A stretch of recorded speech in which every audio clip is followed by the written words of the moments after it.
Okay, so I was kind of curious how people in the Forex YouTube world were going to interpret this flash crash or kind of just a volatility into a vacuum, is what I'd call it. It's a VV situation. That's the VV pattern. And we see it all the time, but on a macro level, it's quite expensive. $3,000 on a standard lot. And in 15 minutes, this is what she's going to talk about. And she seems like a reputable. I've never heard of her as Mindy Yost. And what you need to know about the Forex crash, flash crash today, and why it happened. I hope she's going to tell us that because I want to know why it happened. I think I know why, but maybe I'm wrong. My view of it is that just like the flash spikes, in other words, the flash rallies, a flash rally is the same as a flash crash. It just has different time frame and pippage. So I'm just going to go through her chart. She's going to explain it, walk us forward. I think I got her at 1.5 speed, so she might sound like a little chipmunk, but what I'm looking at is stuff like this. When you go into this fresh water, I don't know how far back that goes, but I suspect it goes back. Let's just take this instance, regardless of time frame, from this wick top into this, see this beautiful box of no trading. Nobody wants that price, let's say. And of course, if I'm trying to explain this to somebody that's never traded before, just think of it as like, I suppose, and I hate to say it, but the closest you can get to this is like the indicator jigsaw. But this is manual jigsaw.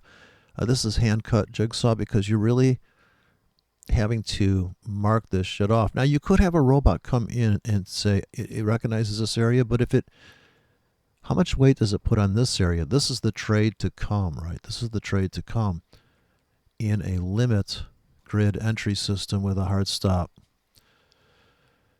And I have a robot I just built that gets in martingale, and it's killing it on the 1 minute chart. But I don't know if it's going to work in real time, but I'm going to try to run it. And now I'd have to put that on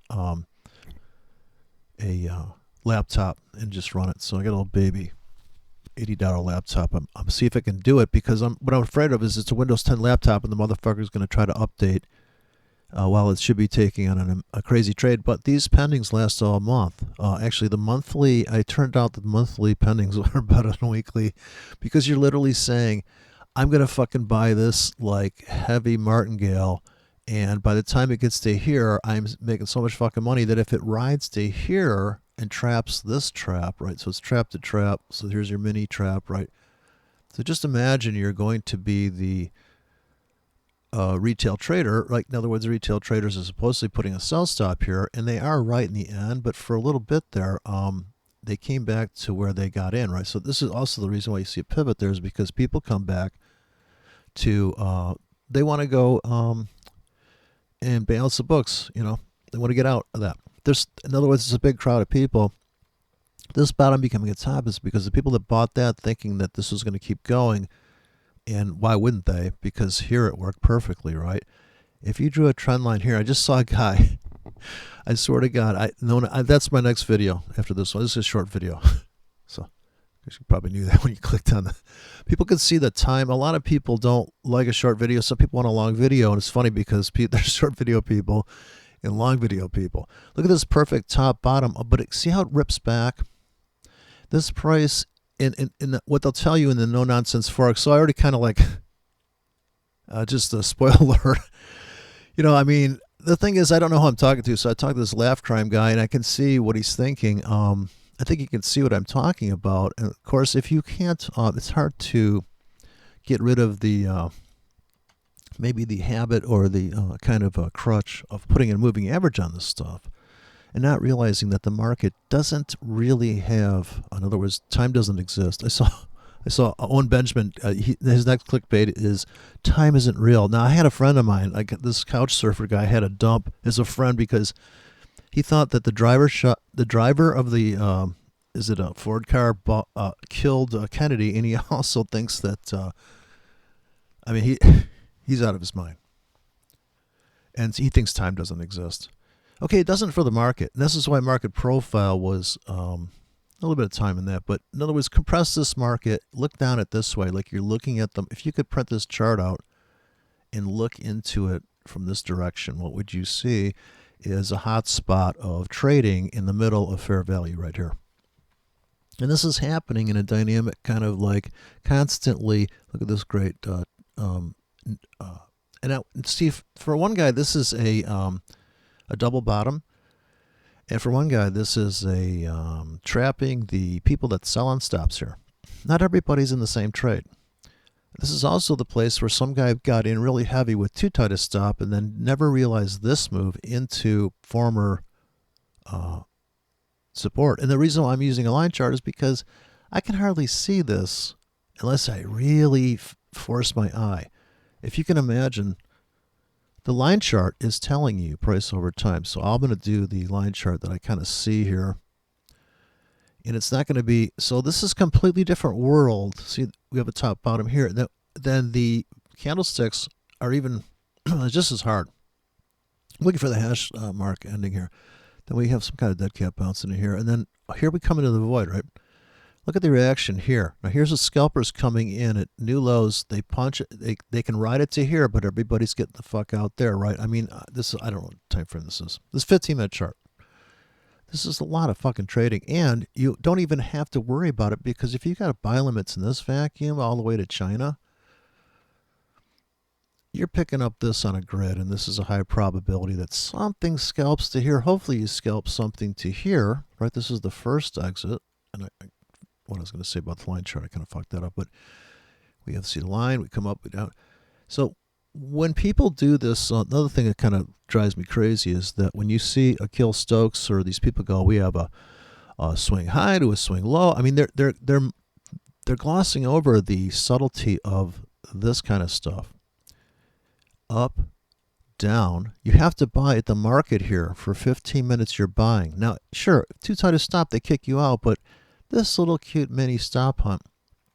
Don't forget, this whole vacuum is itching to be filled. This vacuum's itching to be filled. See, we trap, we come back.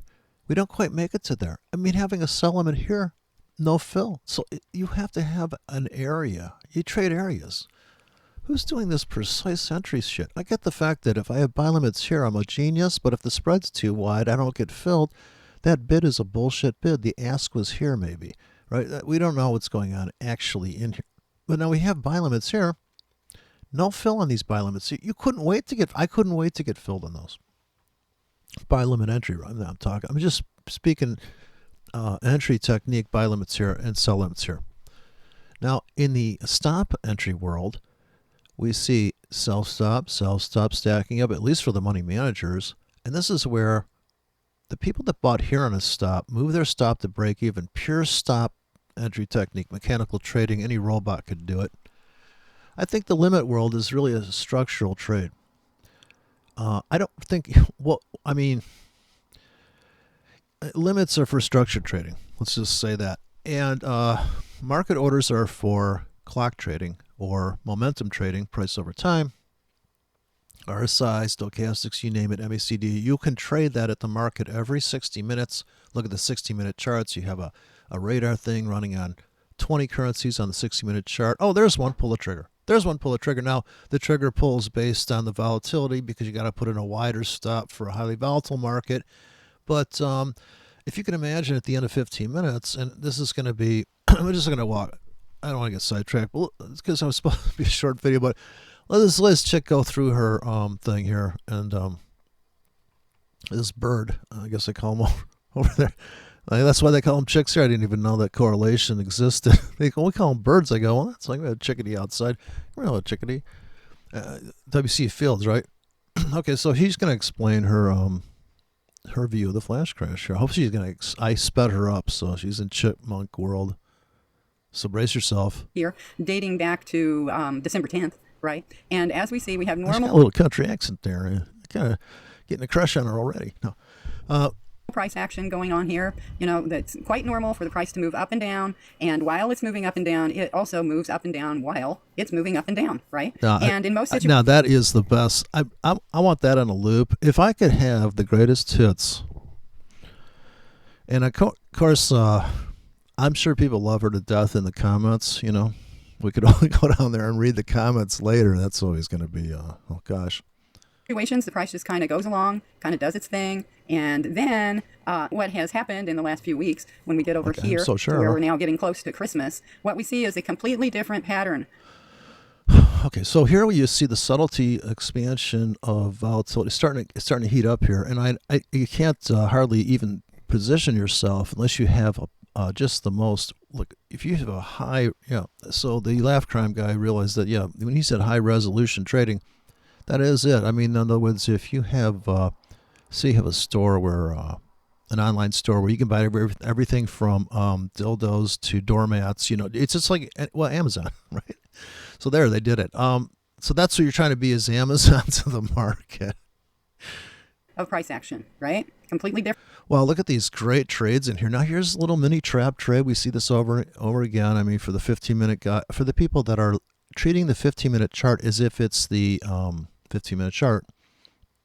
If you have sells here, because in the 4-hour chart, there's probably, you're at the top of a 4-hour thing, right? And it's like, oh, people are like, I got a 4-hour robot that's going to buy on a stop right now. Retail trading theory or entry technique on stop entry. Just let's face it. Another thing I think I haven't really researched it, but stop entry must mean retail trader, right? Because he's trading breakouts, they're fake outs, he's getting fucked. He doesn't understand that the banks, and this is the myth, that the banks are hunting his stop, and they're going to rip his face off. And can't you see, you shouldn't be trading there? You shouldn't trade when the news is out. You shouldn't trade, blah, blah, blah. You shouldn't trade a flash crash. If you have the ticket ready in your hands to execute, in other words, if you're out in the woods and you see I think my friend told me that he had a deer walk up really close on him or something, or you have the wrong range, right? You have the wrong range gun for what you're trying to shoot at. It's like, why bother, right? So are you going to pick up a gun and wait and do something feeble when you know that you're seen this enough times, that, well, you tried to jump on a train before and it was going too fast. You didn't have a wide enough stop to jump on a fierce train. You only have this really kind of like low risk. I mean, there's nothing wrong with that. You have an 8-pip stop with a 10K. All right, well, you know what? That may be the best trade in Asia, or the best trade just before the news comes out. A best trade to get in a drifting market. Where you could stack up a few of those. You could actually just wait every 5 minutes and pull the trigger on a 10K with an 8-pip stop. Sure, right? I mean, this is how you would make money trading. You would have a trade plan like that. You just have the most basic trade plan you could think of. I'm going to risk $20 per trade. Here's my trigger. Trying to 20 to make 40. 20-pip stop on a 10K, and I'm just going to go for it. I'm just going to trade like that. Whatever happens, do it on the demo. Just if you don't have a script, you just buy at the market, and then you throw in a 20-pip stop. You type it in, you hit enter. You just have to go to F9 on the keyboard and just do manual trading and just do that. I mean, you'd be surprised how much money you make.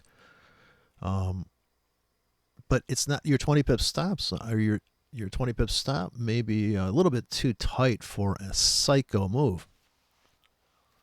And could you have even traded this flash crash? Well, from me, you could have traded this flash crashes from the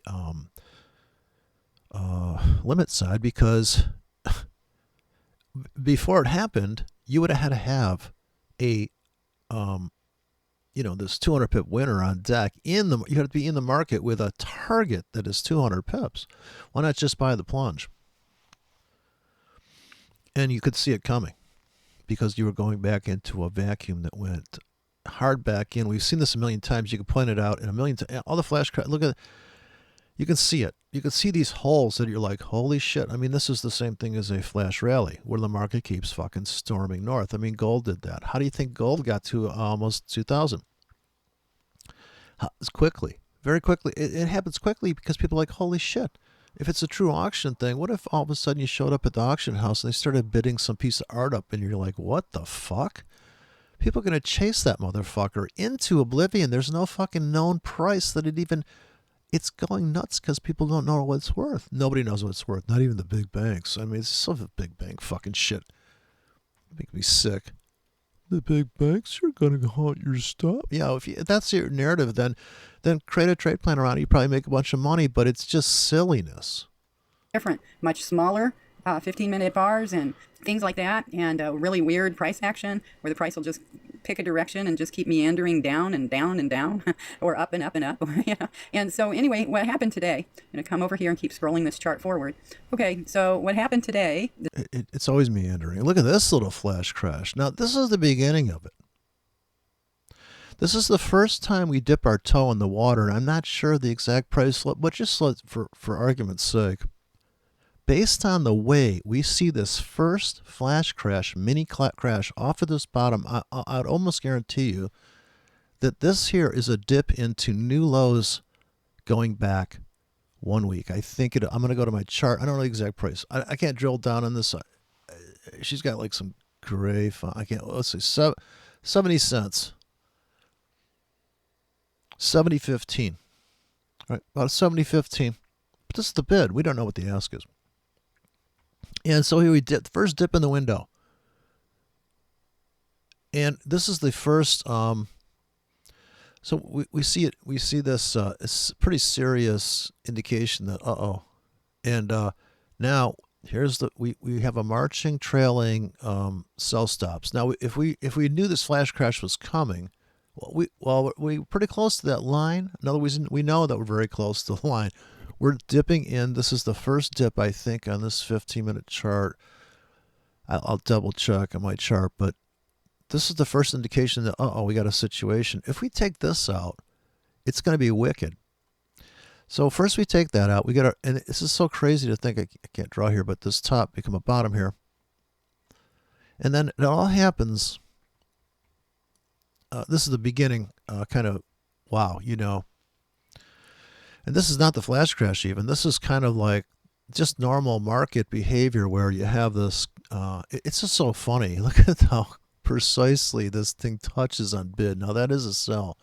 That is a true guaranteed sell. We don't know if the spread was high enough to come up here and take out your protections, but in the sell world, and all these charts are bid charts. I mean, I was kind of that kind of screwed me up when I was writing the scripts because I had to pay attention to bid and ask, and I thought, fuck, I got to put the spread into this formula. Yeah, pretty much, because if I drop a script where the spread, where the broker is demanding that the exit has to be X, that script won't even run because the broker's saying you can't put an order in with an exit like that. That's just too.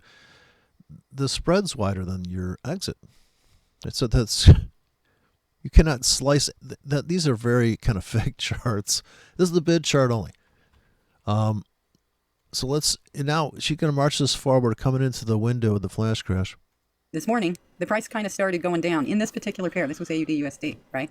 And the price kind of, Okay, so here we go. Now look at this top bottom. So here we go. Here is the first indication, and here is money to be made right here. Don't forget. Now, if you have the foresight, or you're constantly running, like my robot will be constantly running limits for a certain amount of time, and maybe got picked up on something there. But can I really, is it better to watch this drop here and say, if I'm a market order trader, if it's down hard, right, in 15 minutes, I buy with a wide stop, then I buy a little bit more, then I buy with a wide stop, and then I don't buy.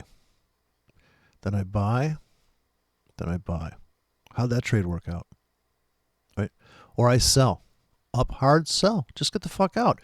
Now, or sell here and put in a tight stop. Oh, I got stopped out. Up hard, sell. Up, kind of sell.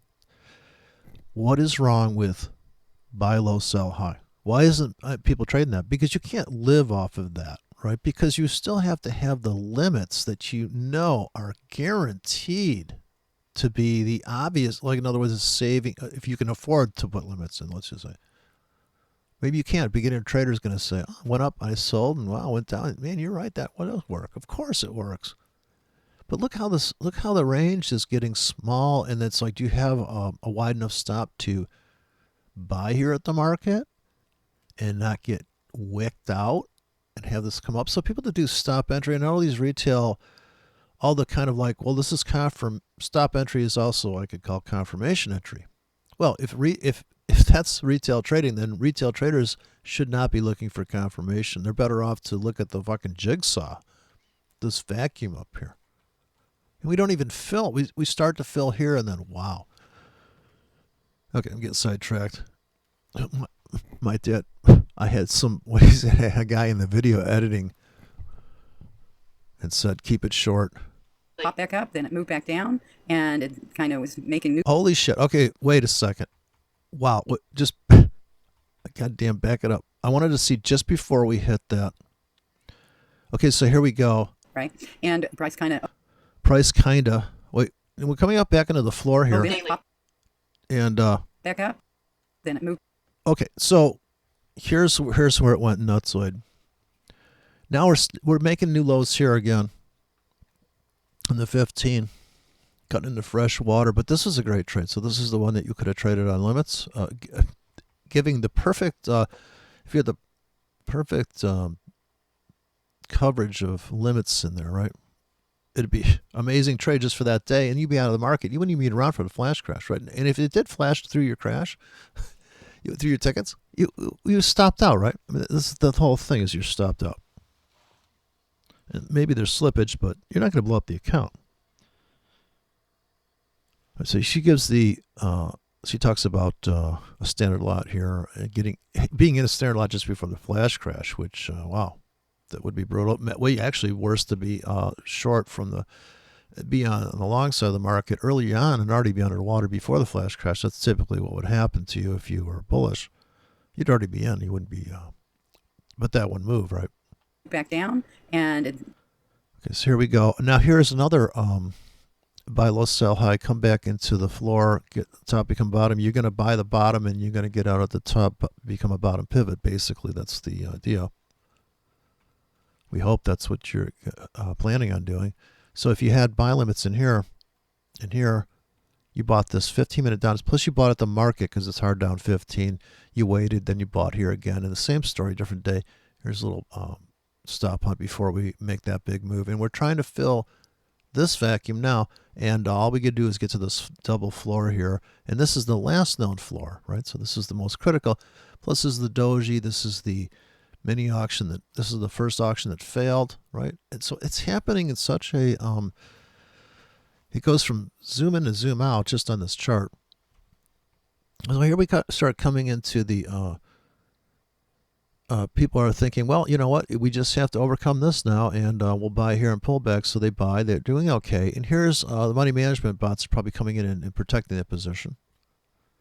But here's our first dip into the it's off my chart here, but it's the first dip into the oops, kind of was. Oh fuck. So anyways, so let me go back. She doesn't have the scale fixed on that, so it's kind of like, wow, so here was the that trap, right? And then and then it couldn't get any further here. And then we get the bounce here. Now we get this wow, look at this huge or look at this serious gravestones here. Now this is low volatility. Now we go here, and we're gonna, once we start to hit these numbers, we're talking about, I think this has got to be the lowest low. So we know that this is the new lowest low, the first dip into the lows from got way back. It's like we're at 60 like 69.8 or something. And wow, look at this thing tear through this price. And this is 15 minutes, and you go to the 1 minute chart, you'd see and we could do that. We go to the 1 minute chart. It's hard to kind of scroll back there. You got to kind of hit it now before that time gets buried, and it's hard to navigate. It's a squirrely chart to navigate on the 1 minute chart. But then we have this low. So this after that big 15-minute spike, this next bar coming up is XY. It's this big, and you could have got in like a retail trader there, right? And you'd still be long. I don't know if we've even retested here. And how about that, right? That's not a bad trade. And here we have very low volatility drifting up, and we have to overcome this price now to get out of the hole there. Making new lows, and then Oh, shit. What did she do to me? All of a sudden, we'll back it up to here. Things are kind of sort of normal, not, totally what we saw 3 weeks ago and what is normal for a not holiday season, right? And then all of a sudden, what we had was, Okay, so she backed it up. All of a sudden we had was, whoa, Nelly. oh, we had this one 15-minute bar that was 320 pips. 320 pips. And actually, you could have probably made 250 pips out of that. 300 pips you could have made if you would have bought at the exact pip ask price where her mouse probably is, and then you got the fuck out when it came zipping back. From its high point to its low point. Woo! That's pretty scary when what you've been dealing with for most of the day are bars that are anywhere from Right. 4. So it's is it a flash crash or is it an increase in volatility? I wonder about that also because, well, it's a flash crash because it went down quickly, but it's just an increase. Another flash crash means volatility. 5 pips, 2 pips, maybe, here's one that was 15 pips.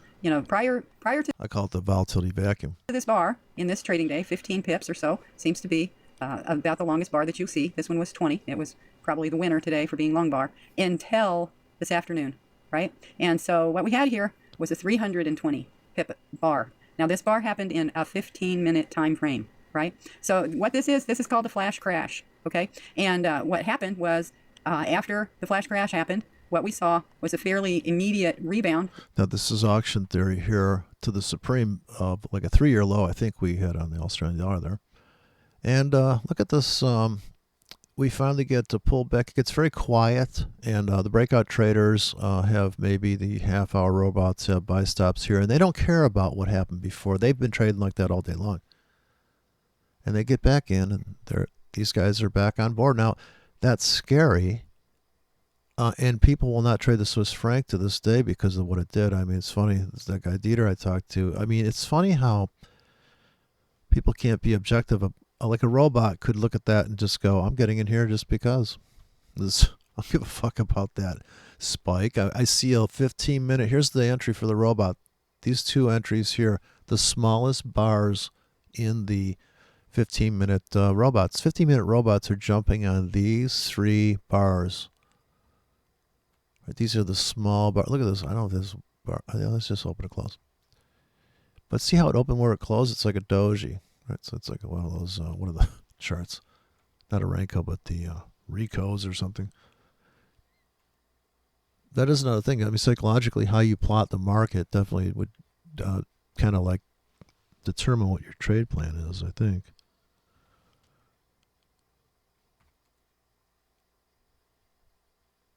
Thereafter, right? I'm just going to go ahead and pull this to current. Okay, so that we can see what's happening right now. And what happened here is that this was probably the longest 15 minutes of your life if you have never experienced a flash crash before. That's if you're in that trade without a stop, probably, right? If you're in the market in that thing. Because if you got stopped out, I mean, let's face it, if you're running a 40 pip stop, you're already out of that, right? So I think she's talking to people that are trading without stops. Right? And everybody's panicking. A lot of people may have margin called today because typically what happens is new traders who do not understand the risks involved in Forex, they will not have enough money in their account to accommodate a move like. Yeah, she's talking about people that trade without stops, right? Let's face it. You got a 400 pip stop on your standard lot? She's assuming a standard lot here.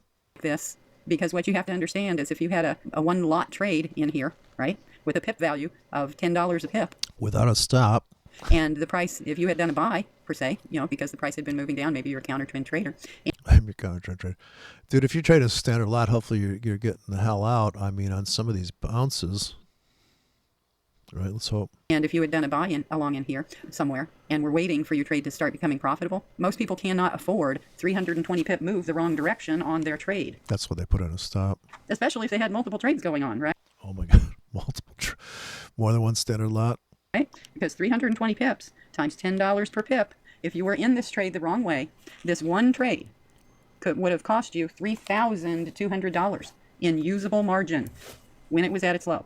Okay, and that's if you went into it right here. Well, usable margin is money. It's the same. That's just what you haven't used up yet. You mean what real margin costs you in real And we're in the wrong way. Now, usable margin?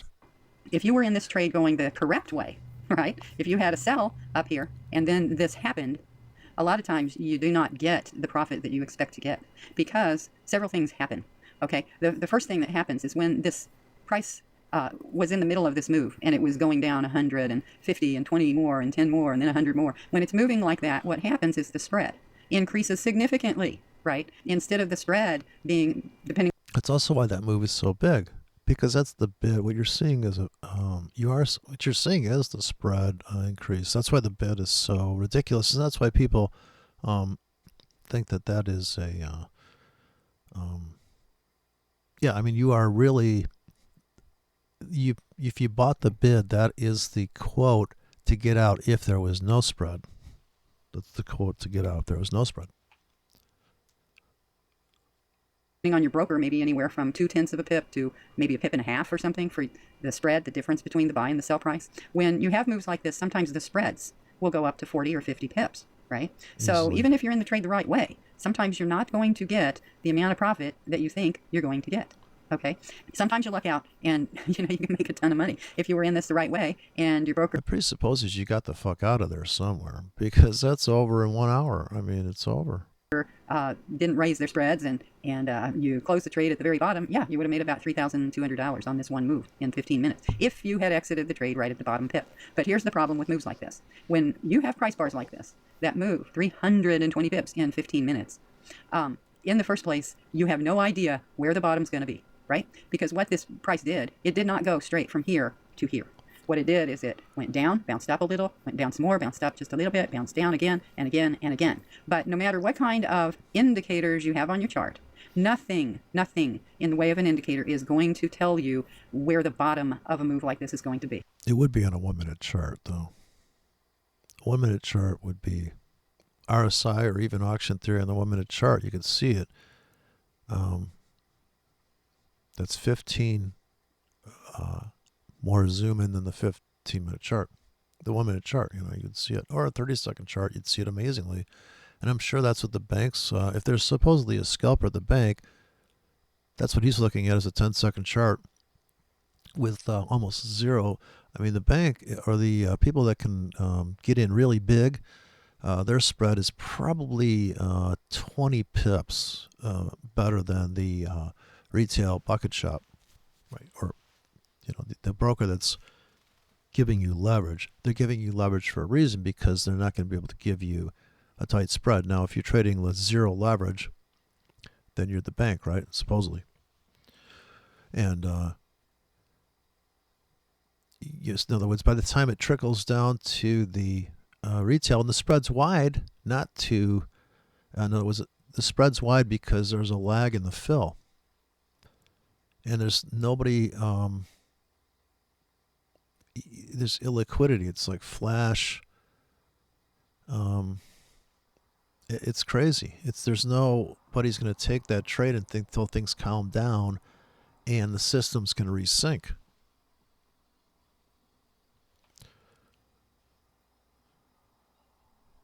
Right? If you had Bollinger Bands on this trade, the Bollinger Bands are not going to. Bollinger Bands. I think they're Bollinger Bands. Bollinger Bands. Come here, Bollinger. That's the name of my dog. Tell you were using accelerator bands. I don't care what indicator you pick out. No indicator is going to ring a bell down here when you're at the bottom and say, ding, ding, ding, we're at the bottom, time to do a buy. Nothing in the way of indicators is going to be. Well, I have a bang, bang, bang. Now, that's the cool thing about FXCM. I think they still have it on their platform, where you can have an alarm go off when your orders get filled. Bing, bing, bing, bing. I'm going to try that. If I can get a sound to play when the order's filled, I don't know if that'll even happen, because I could see it on a market order where you pull the trigger and you hear a sound, but I'm going to try it on a limit order, see if I can get it to go off. Because then it would say, fill.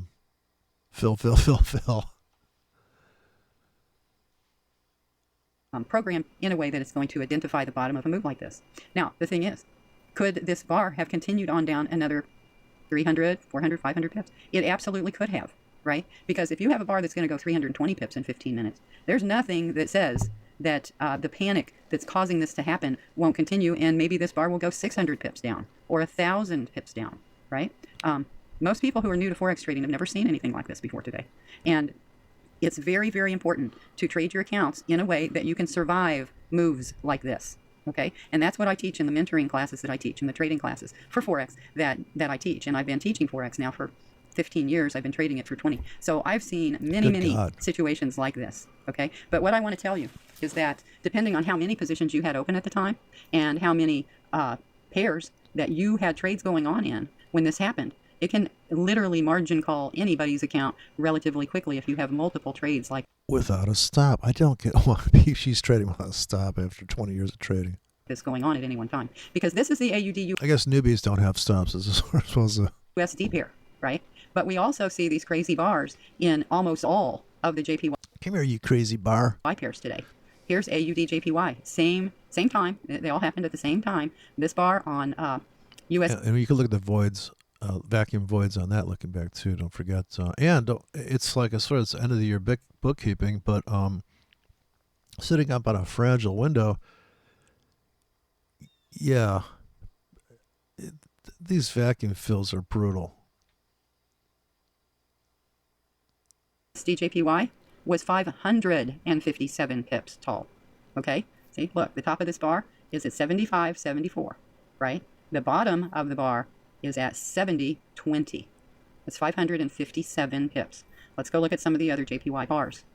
Here's CAD JPY. This price bar was 287 pips from here to here. Now I got to speed her right? up because CHF she got to tell me JPY, why. I want this to know bar was why 417 pips. The EUR JPY we need a 3x. was 456.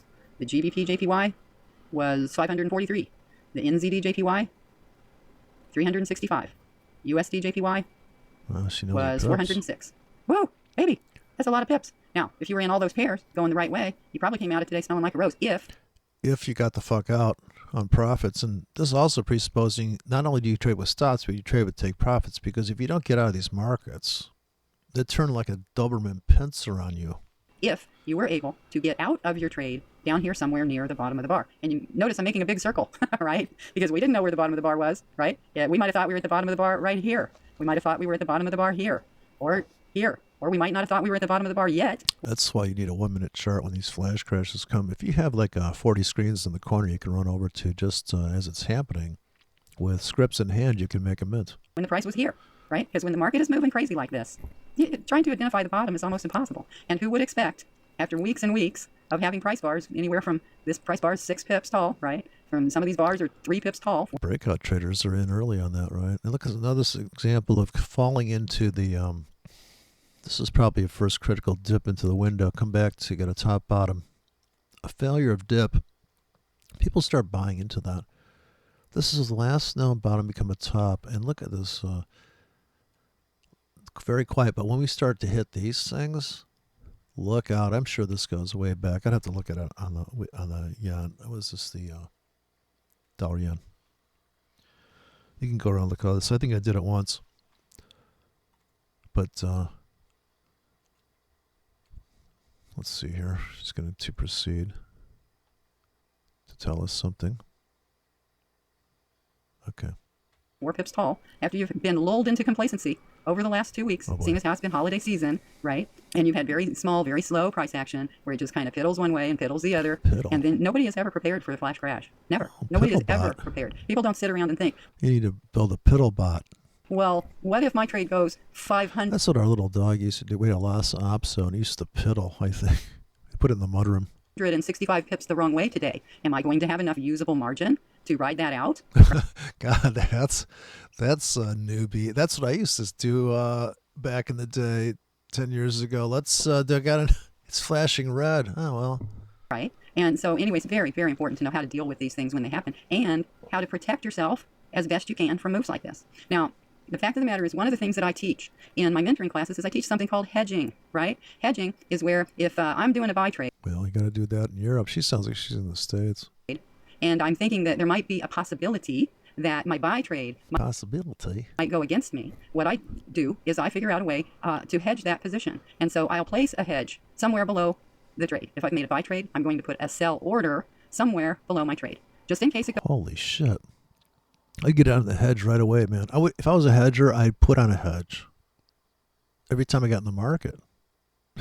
She's going to see, you're going to sell here on the breakout. So if she's long, she would have sell stop. Oh, man, that's brutal. Oh, hate that. I don't get it. Pick a direction. Put a hedge on right now at the market and then take off a leg. It's too late to hedge then. After 20 years of teaching, if I'm long here and I put a sell stop here, and then I'd have to put a sell stop here. In other words, for me to go here, or do I put a sell stop here and never get out of the trade? Okay, well then I'm only under this much. When we get filled here, I'm only under this much, and I'm in a locked situation. Right? Then I can take off a leg. I don't know. I just don't know what people are talking about when they say stuff like this. I mean, I'd have to see what she's saying. She's probably under trading the market. That's why she's not blowing up the account. I don't know. I don't even know this. Just found her when I went for searching for the mystery of the flash crash. Goes the wrong way, right? And if I'm doing a sell trade, I'm going to put a buy order to hedge that sell somewhere above the trade that I'm in. And I will hold those hedge orders until I know for sure that my trade is profitable enough that I can put a profit stop on it, right? Now, if you're trading in okay, that's psychological, right? Because you're still waiting and you're still gonna. But I guess you psychologically feel better that you're going to protect yourself from that. In other words, putting a hedge means I'm in, and now I'm going to decide what profits to take. It's still a decision issue. I can't believe the United States, you do not have the availability to do hedging. That's one of the reasons why I always recommend that U.S. traders trade with foreign brokers who will allow you to hedge your trades, right? And if you need help finding a good foreign broker to deal with, go to my website, www.mindyyost.com. And Mindy Yost. On my website, you will find links to brokers, foreign brokers, who take U.S. clients and allow you to protect your equity by hedging. Okay. Now, one of the things about moves like this, let's say that I had an order, let's say I had a buy trade somewhere up here, right? And I had not put a profit stop on that trade yet. I didn't have, a stop that was protecting profit on the trade, right? And then this big dump happens. But let's just say that I had an order for a hedge somewhere right in here. Let's just, for an example, we'll say that I had a sell order at, let's just use this mark right here, which would be 108.60. We'll pretend like I had a sell order right here. Well, the thing is, that sell order would be a stop order. Stop orders are always subject to slippage, right? So even that hedging order is not a guarantee that my sell trade to hedge the buy that I theoretically have up here somewhere is going to go in where I have the order placed. Okay, because stop orders are subject to slippage. So what that means is that if the first volley of this move down went from 108.65 to 107.80, right, as the first tick between, the top of the bar and the next tick, if I had an order for a sell in here at 108.60, my sell is going to be picked up at 107.80 or wherever the first uptick is in the down move, right? So let's just go see, let's change this to a shorter term time chart. Why don't we change it over to a 2-minute time chart, and we'll find this big move. We're going to have to back the chart up to do this, but we're going to find out what this move looked like on the 2-minute chart. Okay, and here it is. That looks like the one, doesn't it? Okay, so this first volley here, and now we could take this down to a 1-minute chart, and it would probably be 2 different bars in here, or we could take it even lower and put it on a tick chart, right? And find out. Look at this beautiful entry here. Now you see your first 4 minute, the exact tick. 4 minute